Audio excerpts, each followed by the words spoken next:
सत्संग में जब जीव चल के आता है, उस परम पिता परमात्मा अल्लाह वाहिगुरु गॉड खुदा राम से लिव लगती है, पॉजिटिव रेज फील होती हैं, एक खुशी मिलती है, एक शक्ति मिलती है और सत्संग में बैठ के इंसान सब दुनिया के गम दुख दर्द परेशानियों से दूर हो जाता है।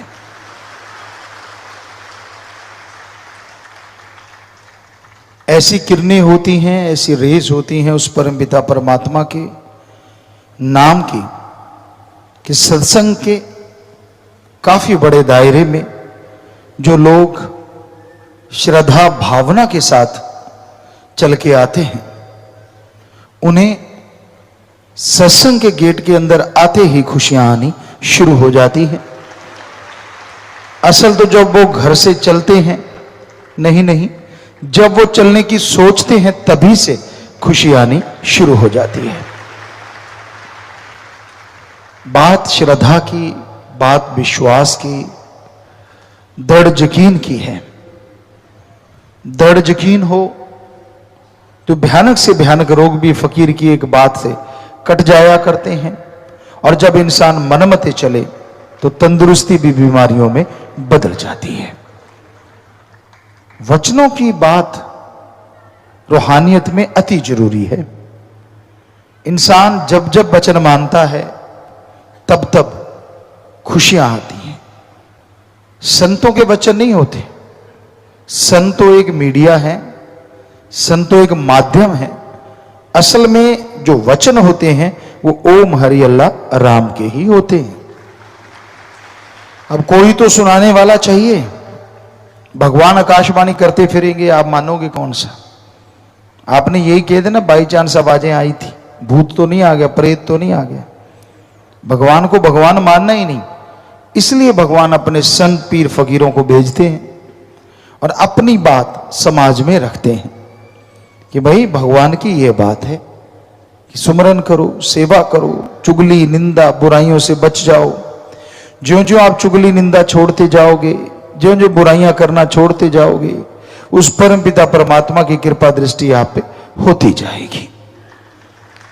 उनका काम सिर्फ बताना होता है कि भाई भगवान के ये शब्द हैं, भगवान का ये रास्ता है। अब कौन उस पे चलता है और कौन नहीं चलता, ये तो मालिक जाने। पर ये देखा गया है कई लोगों को बड़े बंधन से महसूस होते हैं राम नाम में। उन्हें लगता है यार बहुत से बंधन हैं और वो खुला खेलना चाहता है, खुली जिंदगी, आजाद जिंदगी जीना चाहता है, और कई बार उस आजादी में नर्क छिपी होती है। और मालिक की भक्ति के बंधन में सचखंड निज धाम भी छुपा होता है। पर ये मिलेगा तो उसी को जो भावना रखता है, जो श्रद्धा रखता है। राम सबके काज संवारता है। राम कभी किसी को मारता नहीं। राम कभी किसी का बुरा नहीं चाहता। बुरे कर्म कर करके लोग अपना बुरा आप कर बैठते हैं, दोष भगवान को देते हैं।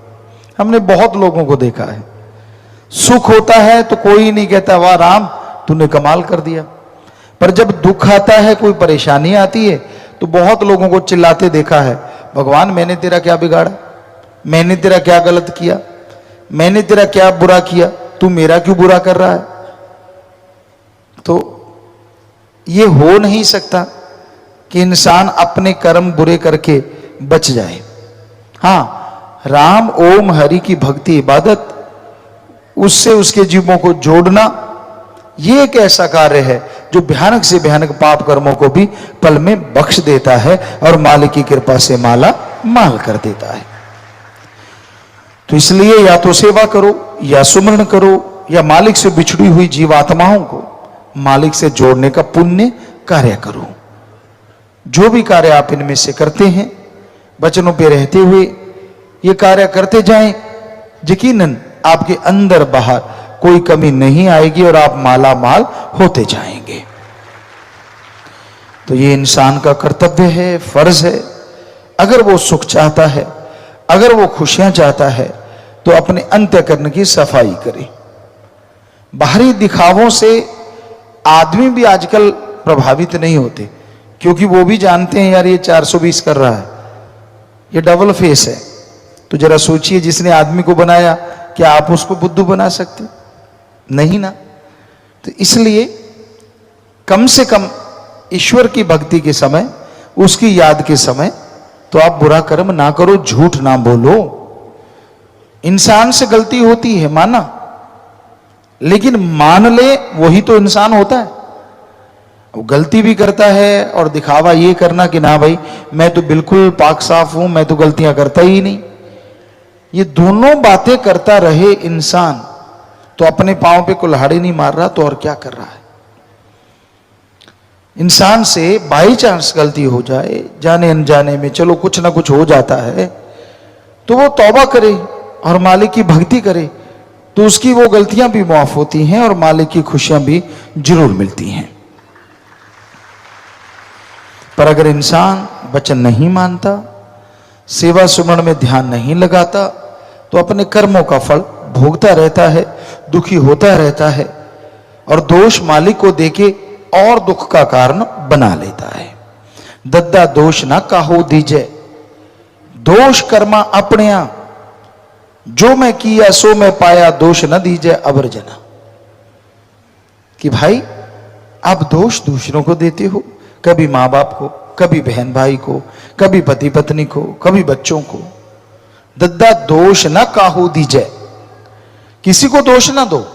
दोष कर्मा अपने, आपके कर्मों का दोष है, या तो इस जन्म के आपके भयानक कर्म, या फिर संचित कर्म जो जन्मों जन्मों के इकट्ठे हुए वो भोग रहे हो। जो मैं किया सो मैं पाया, जो तू करता है वही तुझे हासिल होता है। दोष ना दीजिए अवर्जना, किसी और को दोष मत दो, अपने बुरे विचारों को, अपने कर्मों को दोष दो। जो आप वचन नहीं मानते, जो आप दिखावा करते रहते हैं, जो मनमते चलते हैं, दोष तो उन चीजों का है।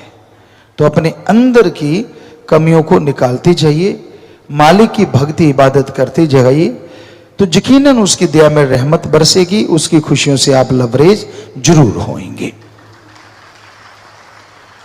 तो संत कभी किसी का बुरा नहीं सोचते, किसी को बद्दुआ नहीं देते, कभी किसी के लिए ऐसे वचन नहीं करते जिससे किसी को दुख मिले। पर संतों को यह पता है कि अगर ये आदमी ऐसे कर्म करेगा तो दुखी होगा, इसलिए वो सांझे वचन करते रहते हैं कि ऐसा कर्म ना करना, वो कर्म ना करना, क्योंकि उन्हें पता होता है कि ऐसा करने से उन्हें दुख आने वाला है, उन्हें परेशानियां आने वाली हैं।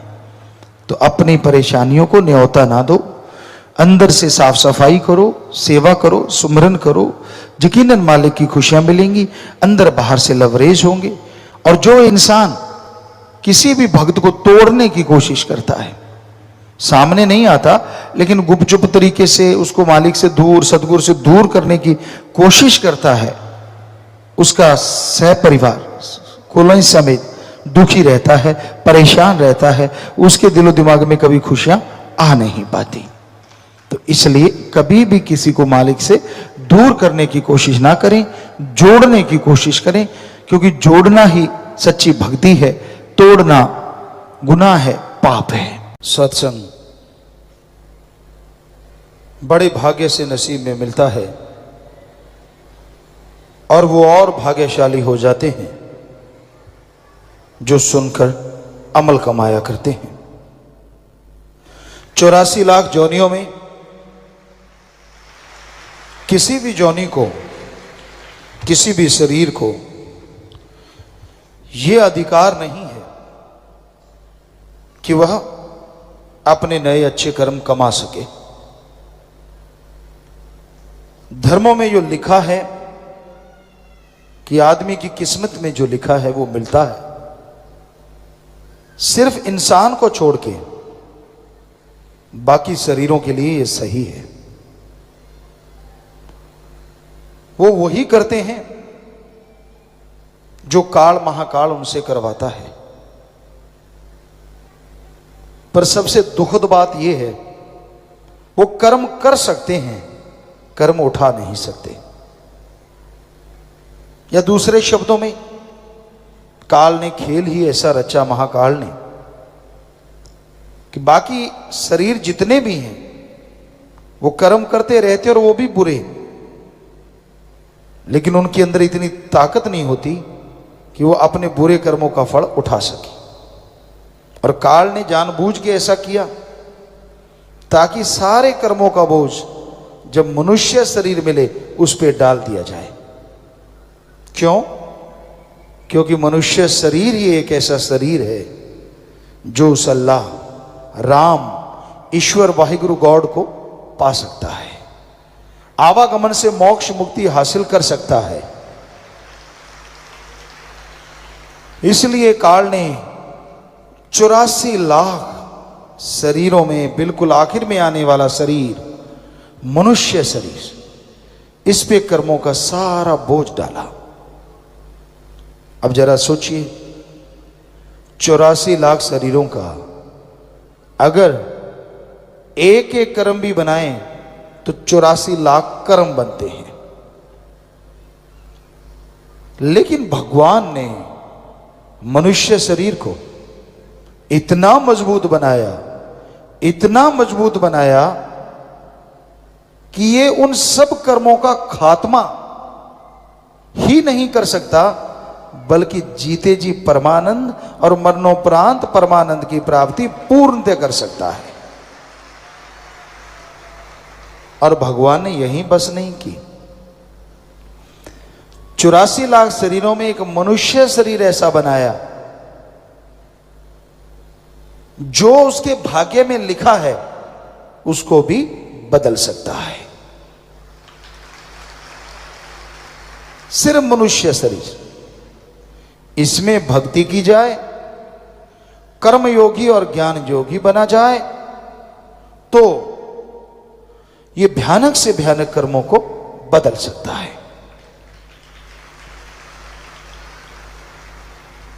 तो आपके लिए ये सही नहीं है कि जो लिखा है वो ही मिलेगा। जो लिखा है वो तो मिलेगा, पर अगर आप चाहें तो अपनी तरफ से ओम हरि अल्लाह राम को खुश करके और भी बहुत कुछ लिखवा सकते हैं, अपने भाग्य को बदलवा सकते हैं।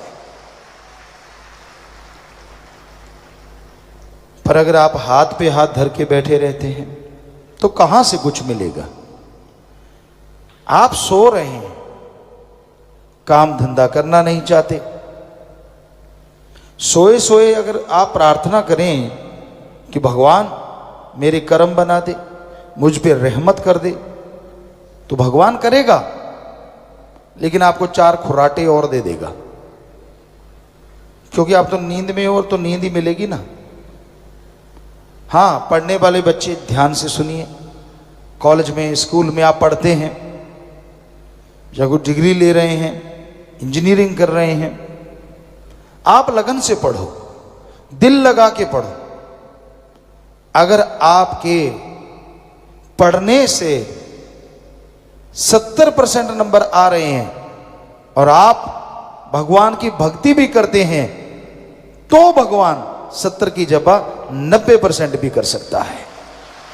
यह पॉसिबिलिटी है। बिजनेसमैन, आप व्यापारी हैं, दुकानदार हैं, मेहनत की करते हैं, पूरी मेहनत करते हैं, कड़ा परिश्रम करते हैं, तो आप 15% चलो मान लो लेते हैं। कलयुग में बड़ा मुश्किल है, लोग तो 200% ले रहे हैं, पर चलो अगर आप सच्चे हैं 15% ले रहे हैं, 10-15%, और पूरी मेहनत करते हैं, कड़ा परिश्रम करते हैं, तो यहां एक ग्राहक नहीं आना था, वहां भगवान 100 ग्राहक भी भेज सकता है। यह पॉसिबिलिटी है। इस तरह से आपकी कमाई भी बढ़ सकती है और बेईमानी भी नहीं करनी। जिम्मेदार है, आप मेहनत करते हैं, खेतों में हल जोत रहे हैं, पानी लगा रहे हैं, बीज बो रहे हैं, अगर उस समय साथ साथ भगवान माली का नाम ले रहे हैं दृढ़ यकीन के साथ, दृढ़ता के साथ, तो वो बीज जो धरती में जाएगा, फले फूलेगा।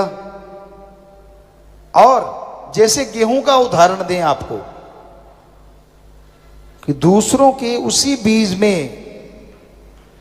अगर गेहूं की बल्ली जो छल्ली होती है उसमें 70 दाने हैं और आपने मेहनत की, आपके भी 70 हैं, तो भगवान उस गेहूं की बल्ली छल्ली में 100 दाने भी कर सकता है। यह कृपा हो सकती है। तो कृपा ऐसे होती है कि आप सुमरण करें और मेहनत करें। कोई भी नौकरी पेशा है, आप पूरी लगन से, पूरी मेहनत से काम करते हैं, गपशप की बजाय आप जितना काम मिलता है उसे कायदे से कर देते हैं, तो भगवान का सुमरण करते रहते हैं, नेक कर्म करते हैं, तो तरक्की 2 साल में मिलती है। हो सकता है भगवान आपको 1 साल या 6 महीने में तरक्की दे दे, ये पॉसिबिलिटी है। तो ऐसे काम करता है भगवान का नाम। जादू टोना या पाखंडवाद या ढोंग ढकोसले से ईश्वर किसी को कुछ देता नहीं। देवी देवता जो होते हैं वो कभी किसी को डराते नहीं, कभी किसी का बुरा काम करते नहीं। देवी देवता हमेशा अच्छा कर्म करते हैं।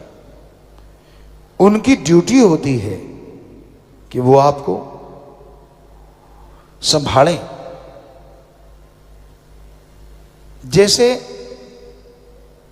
स्कूल होता है, उसका हेड कौन? प्रिंसिपल। आगे बच्चों को पढ़ाने के लिए कौन? टीचर। फिर जो उन टीचरों के लिए खाना पानी या कुछ ऐसा, वो कौन? चतुर्थ श्रेणी के कर्मचारी। तो वो इस तरह हेड तो एक हुआ कि वो प्रिंसिपल है, हेडमास्टर है, वो एक छोटे से स्कूल को संभालता है, तो कितने उसके नीचे नौकर होते हैं। पूरी सृष्टि नहीं, आप तो एक त्रिलोकी में रह रहे हैं, ऐसी सैकड़ों त्रिलोकियां हैं, ऊपर एक और जहान है। तो इस त्रिलोकियों को संभालने के लिए भगवान ने देवता बनाए हैं। कोई हवा का ख्याल रखता है, कोई आपकी बॉडी में, सब देवी देवता हैं, वो पूरी संभाल रखते हैं। लेकिन देवी देवता किसी का कभी कुछ बिगाड़ा नहीं करते और ना वो नाराज होते हैं। अब टीचर किसी से नाराज कैसे हो जाएगा बताओ? क्यों होगा नाराज? उसका काम है पढ़ाई करना। आप नहीं पढ़ते तो चाहे नाराज हो जाए, वरना टीचर का काम तो पढ़ाना है ना, वो तो पढ़ाता ही रहेगा। ये तो हो नहीं सकता कि एक बच्चे से नाराज होगा पूरी क्लास को नहीं पढ़ाएगा, उसका तो काम है। तो टीचर चाहे पढ़ाए ना पढ़ाए, कुछ कहा नहीं जा सकता। लेकिन देवी देवता के ऊपर भगवान है, उसकी ड्यूटियां लगी हुई हैं। काल महाकाल ने ड्यूटियां लगाई, भगवान ने लगाई, तो उनको वो सारे कार्य करने ही होते हैं। जो आदमी का बुरा करता है वो राक्षस शैतान होता है, देवी देवता नहीं होता। आप बिना वजह ही घबरा जाते हैं। मेरे पे तो शनि टेढ़ी आंख रखता है। शनि को और कोई काम नहीं जो तेरे पे टेढ़ी आंख रखेगा, उसके अलग से काम है। नहीं, मेरे से बृहस्पति गुस्से है, क्यों तूने पकौड़े नहीं खिलाए उसको? क्या वो पकौड़े खाने आता है किसी के घर? तो ये सब बकवास है, सब झूठ है, ऐसा कभी कुछ नहीं होता। देवी देवता खुश थे और आप पे खुश रहेंगे, क्योंकि उनकी ड्यूटी है, वो ड्यूटी कर रहे हैं। अगर खुश करना है तो उस ओंकार को करो, ओम को करो, जो आपको जीते जी मुक्ति देगा गम दुख दर्द चिंता से और मरणोपरांत आवागमन से। उस ओम को, अल्लाह को, वाहिगुरु को, राम को, ईश्वर को खुश करो। उसके लिए जरूरी है आप भक्ति करें। अब जरा सोचिए, अगर वो ही खुश हो गए, हेडमास्टर ही आप पे खुश है, तो बाकी टीचर तो नेचुरली आपको बढ़िया पढ़ाएंगे। यार इसका हेडमास्टर से रिश्ता है, उसी तरह अगर भगवान से आपका प्यार हो गया तो बाकी देवी देवता तो और आपकी संभाल करेंगे। बिगाड़ते तो पहले भी कुछ नहीं, पर वो और आपके लिए सलाम करेंगे, नमस्कार करेंगे। तो इसलिए कभी भी इन भ्रमों में मत पड़ा करो। भगवान ने सारी सृष्टि को बनाया है और उसको चलाने के लिए ये ताना बाना पता नहीं कितने लगाए, कोई 33 करोड़, कोई 365 करोड़, पता नहीं कितने देवी देवताओं को संभालने के लिए लगाया पूरी सृष्टि को। तो इस चक्कर में मत पड़ा करो।